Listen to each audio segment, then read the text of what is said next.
here we are at the palliative care unit. I am referred to patients.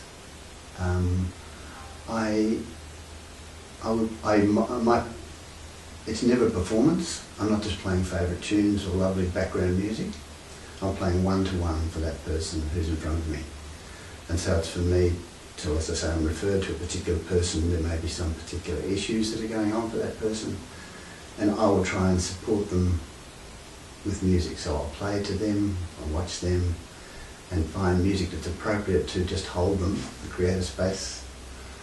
You know, it's a sacred space, to hold a space, to hold this person and address the needs. So if they are fearful, I could play music that would comfort them.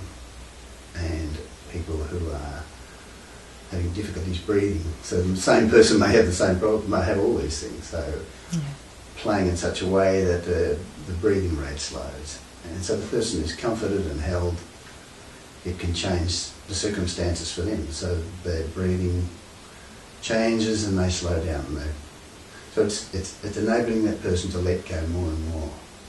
So letting go into this place.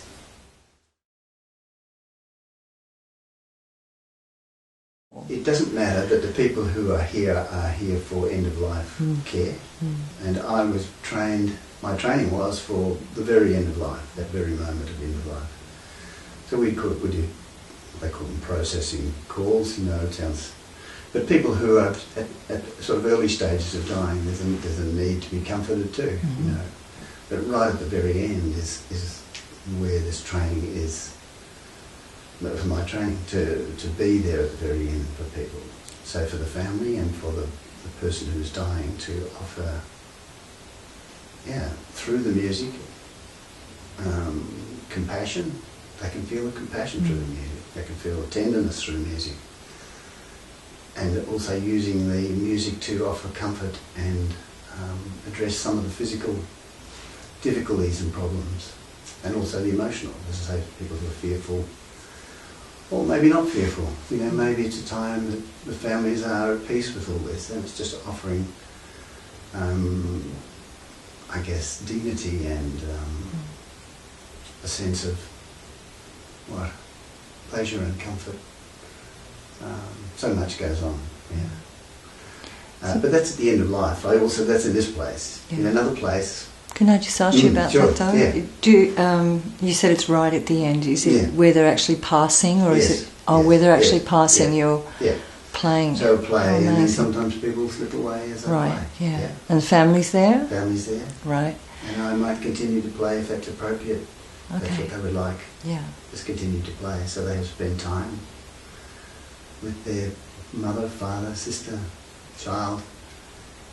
And the music holds that space. You know, it's still it's sad, it's tragic, it can be, or it could be an acceptance of something that's time. You know, but the music holds that place, and then therefore it's easy for them to go and talk, and it's easy for them just to be there in silence. You know, the music holds it. It's huge. It fills the room, and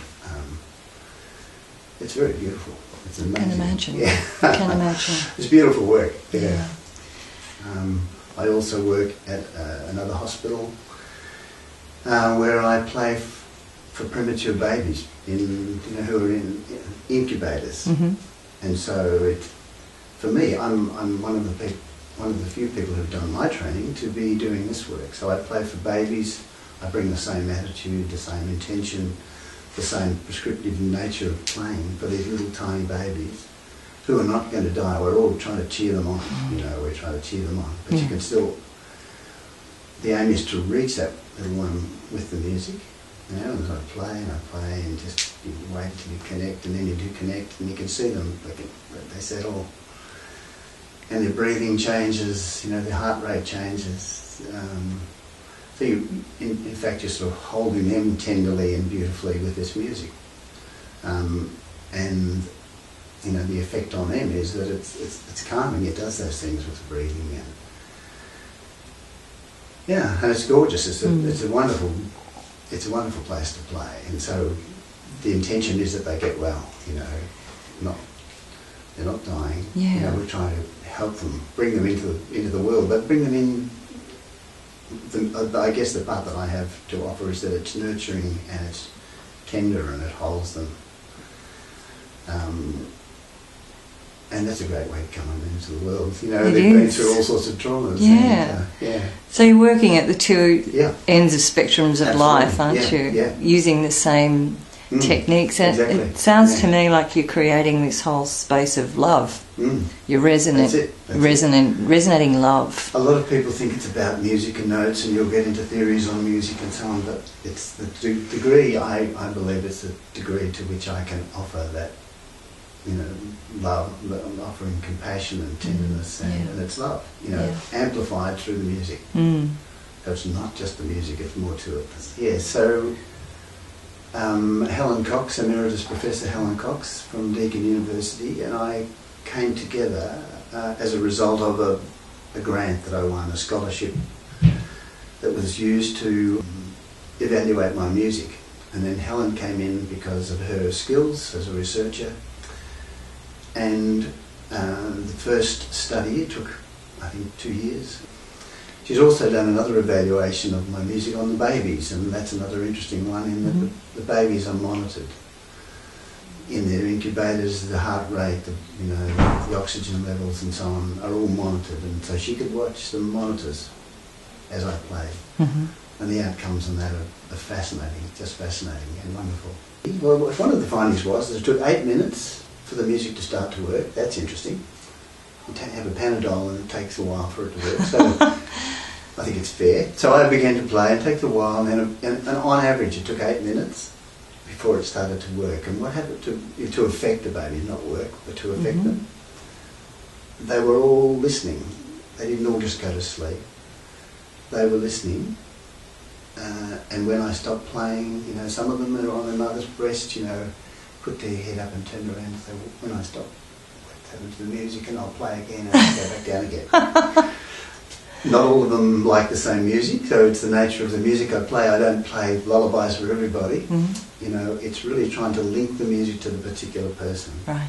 And it's the same with the babies. So I'm really trying to reach that little one in that moment and then change it as it, you know, that's as it goes. So using the prescriptive nature of the music. And the findings are, you know, that was one, the 8 minutes, the listening. The other one was the oxygen saturation levels, that they went up in more than 60%. I think it was 63%. You know, you could see it go from, you know, 85 up to 90, up to 100. And I'd stop playing, it would go 100, 99, 98, 97, I'd start again, 97, 98. That's incredible. And the heart rate would slow down too, in about the same percentage. So the heart rate slowed, which meant that they were calm. The oxygen meant they were breathing deeply. But on premature babies, it's important that they don't breathe too deeply because their lungs are not formed. Yeah.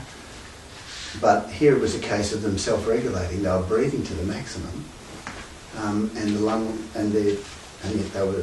the stats were showing that their heart rate had slowed.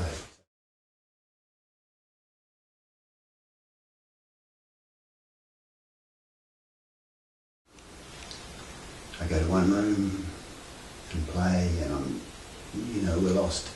And I'll come out into the corridor and might meet a nurse and what have you, but then go back into another room and then back into that again. Go back into that zone. So it's sort of, it's a very interesting world that I live in, that I'm moving in and out of this space a lot. And I think that for me it seems like this place, and I don't want to call it a zone, for me it's almost like a feeling of home, that it goes with me. So there's this threshold that is ever present that that is there to go into or come out of. And it happens often and happens a lot. I don't want to come back. There is this very nice place that I am part of, or I don't know, words fall away. I don't have words for it. You know, it's in its silence, I can be there, and And I guess my role in the music is to, because I guess I know that place, or I can rest in that place. When I play for someone, that's the place that I'm coming from. There's a communion happens. There's a communion happens between that place, and when I play, there's a communion with the playing, and the person is invited too. So there's 3 of us, or 4 of us, or however many in the room. It's like, come on in here, you know. This is somewhere I know. Can you feel it? Can you, you know, that's what and if they do or they don't, it's all right. Yeah. But people have different words for it, or no words. But they experience something, and more often than not, something very significant goes on, and it changes things for people. I usually say to the people, I'm going to play for you, and you don't have to do anything, just rest into this. I invite you into this, and I'm just going to leave when I've finished. So I'll play, and they'll go to wherever they go, and I'll leave the room and leave them with that feeling and go off and do. So the person is left with that experience. In the research, now this is a university research, this is not my making this up. There was one fellow there who was in his 80s, he was a real Aussie workman, you know, he wasn't a fanciful sort of a fella. Had a building company, and he was told he had 3 months to live, and it was a shock to him, and you know, he didn't want to die at all, and he said the medicine let him down because they didn't tell him what to do with the time he had left, and what could he do? And then I turned up into his world, and he just latched on to whatever it was that I was offering, and he was trying to help me. And so he read up about meditation so that he could do that when I turned up, and I just ignored all that. He tried to breathe deeply, and I said, you know, I didn't say it, I just let it go and play it, and after a while he just let go into it. And he had, he said to the researcher, not to me, that at one stage he went into this place. He said, I just left the room. He said, I went into this place. He said, I call it the haven. So he left his circumstances into this haven. He said, I could look down on the world as it could be. He said, I saw children. And he said, you know, he'd found an incredible place, whatever it was. And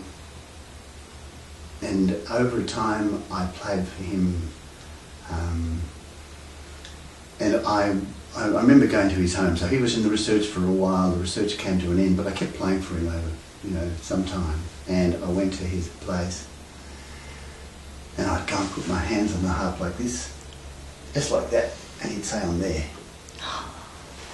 I'm there. And at one stage he was, so that was wonderful. He didn't need me. That was the point, you see. I was showing him how to get there, and then he didn't need me because he found it. And at one night he was at home, he had a panic attack, he was bleeding, hot and sweaty, and his wife was going to call an ambulance. He said, no, hang on a second, you know, and he was able to go to this place.